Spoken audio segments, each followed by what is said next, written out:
Hi guys, this is the Scratch Art demo part 1, and as we start the demo, the first thing you want to do is have an image, a scratch board, a pencil, and an X-Acto knife in front of you, or something sharp.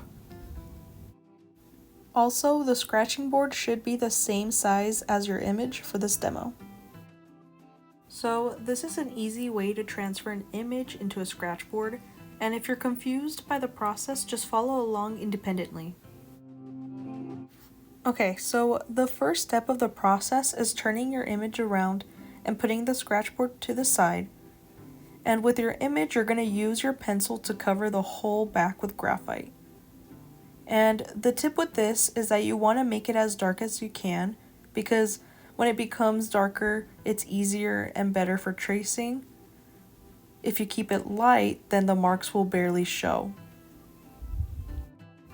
And right now I'll be showing you guys what to avoid. You want to cover your whole back of your image with graphite.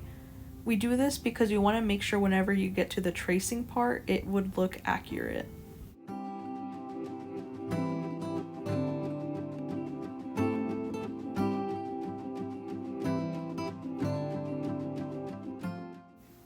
Okay, so this is what you guys should also have. Make sure everything is covered with graphite, and then on the other side of your page should be your image.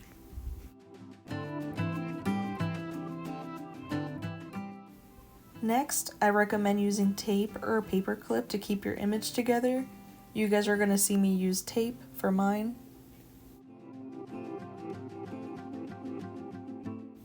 Also, just make sure that your tape or your paper clip is really secure on your image with your scratch board. And you do this because whenever you're tracing, you want to make sure that your marks don't move, so it becomes very accurate. And this should be how it looks like whenever you finish putting it all together.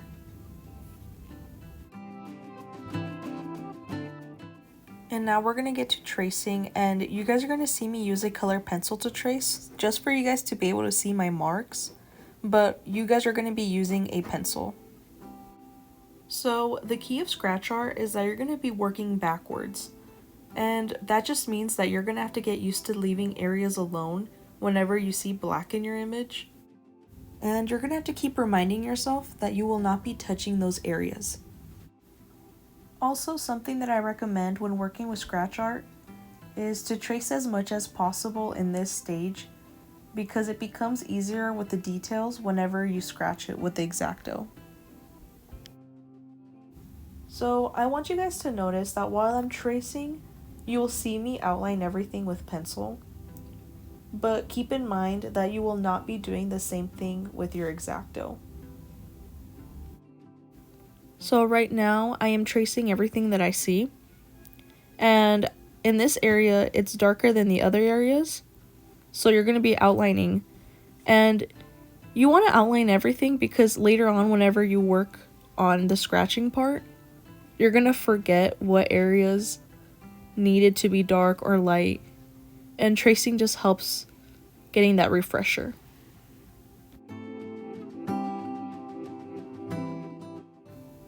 And eventually your tracing, whenever you get to see your board, will look like a topographical map. So another thing that I've noticed is that students get overwhelmed or frustrated with the top of the head of the owl, but that is only because they're looking at it as a whole. They're not really zooming in and looking at all the details. And then as you see right now, you guys need to circle every little spot that you notice, instead of just ignoring that area, because there are a lot of repetitive marks and scratches that you are going to be making whenever you get to the X-Acto part. You guys are going to see me cover that white glare in the eye completely with pencil, and that's just my reminder in the future that whenever I get to the X-Acto part, that I'm able to just scratch that off because it's completely white.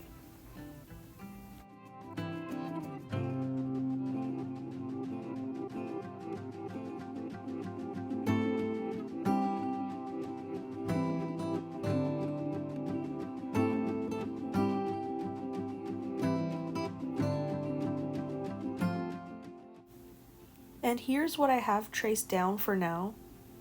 I just wanted to show you guys real quick how it would look like. But whenever you're working on yours, I recommend to not remove your image from your board until towards the end, because then you're going to be risking them to not line up with each other, which can make the scratching part confusing. This is a good time to also take a sneak peek of your tracing just to make sure that all the lines are showing and that things are aligning together.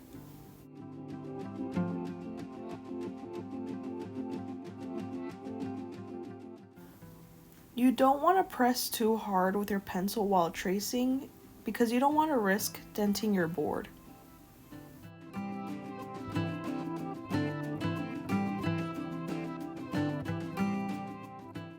Remember to add as much detail as you can. This will all be helpful whenever you get to scratching.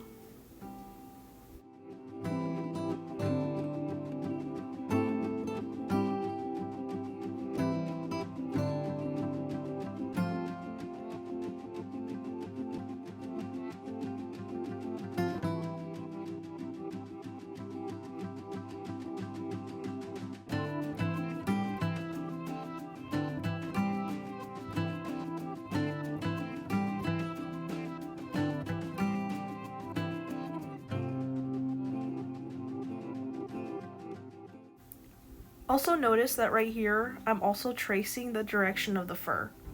And this is something that I recommend you guys doing as well. It will help you understand which way to scratch whenever you get to the X-Acto part.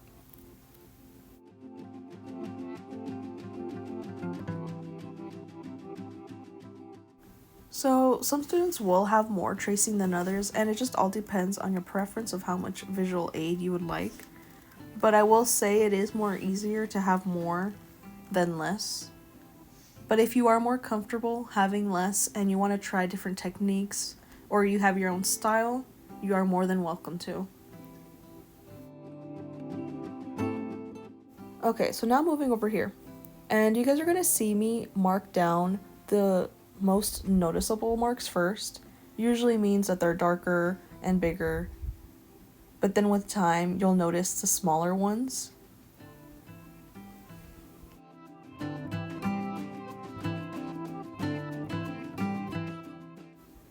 So this is a good point of the tracing. We're close to the end where it's good to check if you have everything done and just making sure that all the major points are at least drawn. You want to check for the eyes, the nose, the ears, the outline of the whole body, because sometimes you get so focused on the details that you end up missing a big part of your tracing.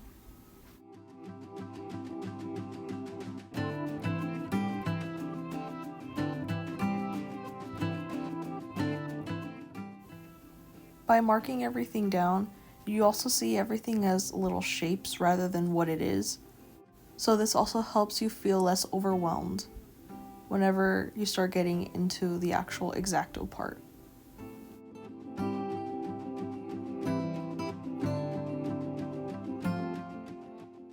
So I ended up messing up right here. I ended up making the circle a little too big, and it's totally fine if you end up messing up during the tracing process. The only thing is that you don't want to end up erasing anything from your board because it does leave an erasing mark. So this is why you got to be very careful and you have to slow down and don't rush the tracing process because it's going to be really hard to erase the mark you make. So when it comes to this demo, the only thing that you really have to be careful with when tracing are the eyes of the owls because they are so perfectly round.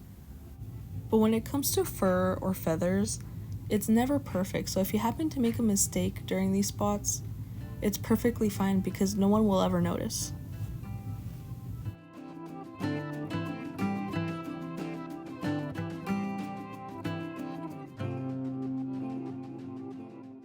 And this is another reminder for you guys to go really slow, but also don't forget the little details. You want to make sure you mark as many things as you can because it's so important whenever you start scratching, you have those little reminders of where there's going to be darks and lights.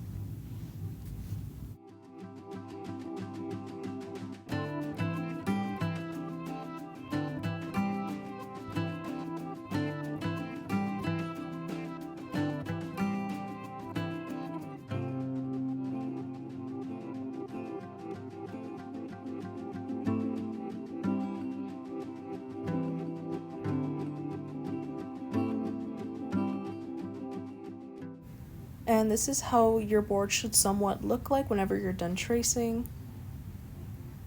And now you're ready to scratch.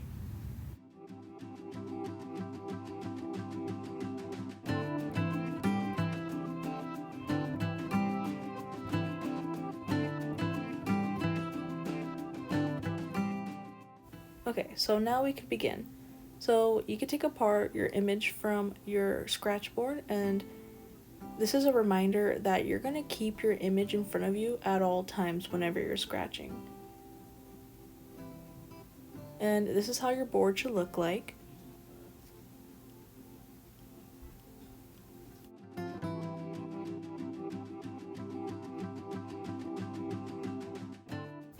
And whenever you get to this part of the demo, all you need is your scratch board that you traced, your image, a white piece of paper, and an X-Acto knife. And you need the white piece of paper because our hands have natural oils that can easily transfer on the board, and you just want to make sure you don't get those oils on the board. So the paper helps with having your hand to rest on top of it while you work. And whenever you take out your X-Acto knife, make sure that the blade is really tight on there. You don't want it to be loose while you're working. And this is how to make sure it's tight. So right now I'm thinking of the best place to start. And this part always seems to be the most stressful for students, just because it's the first mark of the scratching board. And this place is where I'm probably going to start, and that's because it's one of the lightest parts. You always want to start at a really light part where if you accidentally scratch too much, it's not a big deal. I also want you guys to be very mindful of the way that you're holding your X-Acto. Keep in mind that different angles of the blade can make it more thicker or thinner. So as we start, there's that black area that's under the eye. We got to make sure that we do not touch that area. And right now I am not outlining any shapes. I am just making the same movement and lines as the feathers.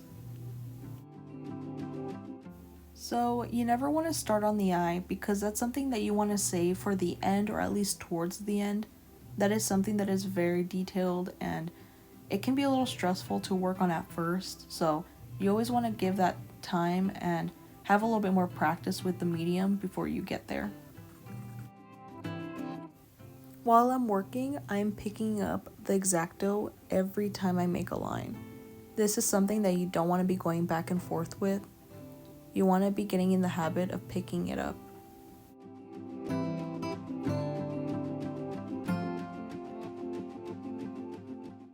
So this is when I realized that I needed to add more white into this area. So scratching is all about the layers. And the good thing is that you could always come back to it if you need to add more white later on.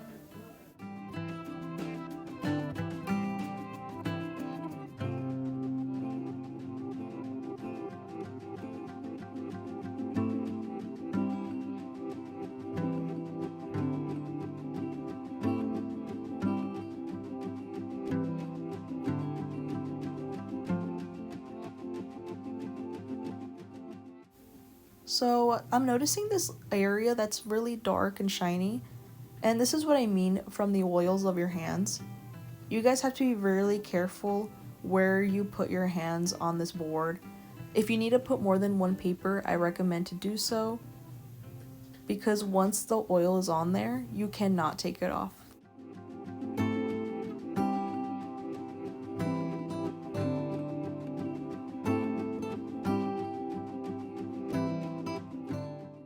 So now I'm going to work at that darker area that's on the right side of the eye.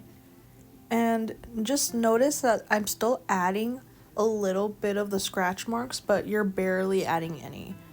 Just to indicate that there is feathers there, but they're just darker than the other ones. And then also notice that they kind of start and end at random parts. You don't want to make them all perfect and the exact same length just because they are random in real life. So you also want to practice having a loose hand. You do not want every line to match up exactly. You kind of want them to be random. And sometimes it's easier to go faster, which for some of you it will work. But if this is your first time doing scratch art, I recommend you taking your time and going slower.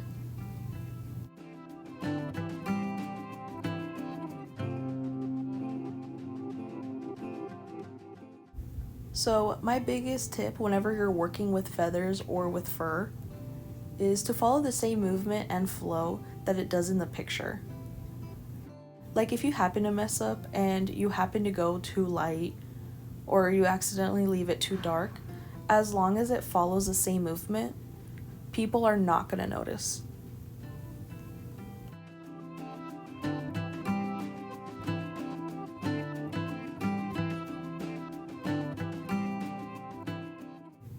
So notice that in the part that I'm working on right now, I'm working on his eyebrow and I'm moving to the left.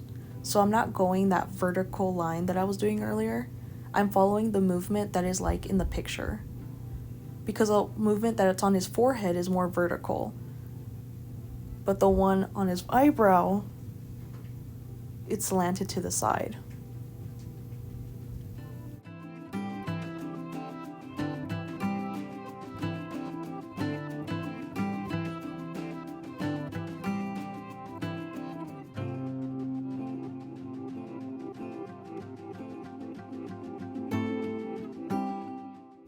So while I'm working, I want to remind you guys how important it is to have your reference picture out.